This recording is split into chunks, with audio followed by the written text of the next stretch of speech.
So do you have a statement that you're starting off with? Yeah, sure. So South Australia Police and Crime Stoppers are encouraging people in the far north to help reduce the number of unwanted, unregistered and illicit firearms in our communities. The National Firearms Campaign encourages people to take advantage of the National Firearms Amnesty and surrender firearms and firearms part without fear of penalty. If people in the far north have a firearm that they no longer want or need, then they can hand it into the local police station or a participating licensed firearms dealer.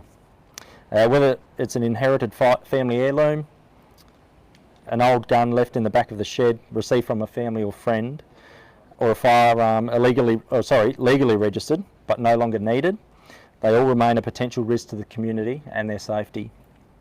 The amnesty provides an opportunity for people to hand in those firearms without any fear of penalties. Compensation is not offered as part of the firearms amnesty, but people can remain anonymous if they wish to do so by surrendering an unauthorised firearm or an unauthorised firearm part, obviously to the police station or firearms dealer, for destruction. Grey market firearms, which are those firearms that should have been registered or surrendered in the past, still pose a threat because typically people that do still store those firearms don't generally keep it for a criminal purpose, but what we do know is that if they are subsequently stolen by another person, then people are less likely to report them stolen because they have fear of penalty as part of that. So that ends up in the wrong people's hands and then can obviously be used for criminal purposes. The added challenge that comes with grey market firearms is that when they become, I've covered that. So the protection of the amnesty is only available if a person surrenders it to a police station or a licensed firearm dealer. The amnesty does not apply to persons who maintain possession of an unauthorised firearm. And police will investigate any circumstances where firearms are reported stolen or potentially used in a criminal offence. It's important to note that being caught with an unregistered firearm outside of the amnesty conditions could result in a fine of up to $35,000 and up to 7 years imprisonment, and also resulting in a criminal record. Now that may have implications on employment and also international travel, which could affect people. Further information can be obtained from the SA Police website or also Crime Stoppers. Brilliant. All right.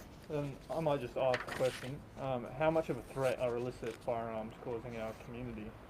Well, they always pose a threat to the community, and we do know that people actively target these sort of firearms so they can use them for criminal purposes. So, and like we said, if they are unregistered, people are less likely to report them stolen. Has this been taken up much in the past? Have you had many people handing over unregistered firearms? Yeah, we have. I think people do take that opportunity. There would be plenty of people, particularly in the far north. People may have those firearms that have been stored away forever and they haven't worried about doing anything with them. So we do really encourage them to make the most of this opportunity because we do see people target these firearms, break into people's houses, safes, and then obviously they pose a significant risk to the community because of the catastrophic events that can occur from this. Really?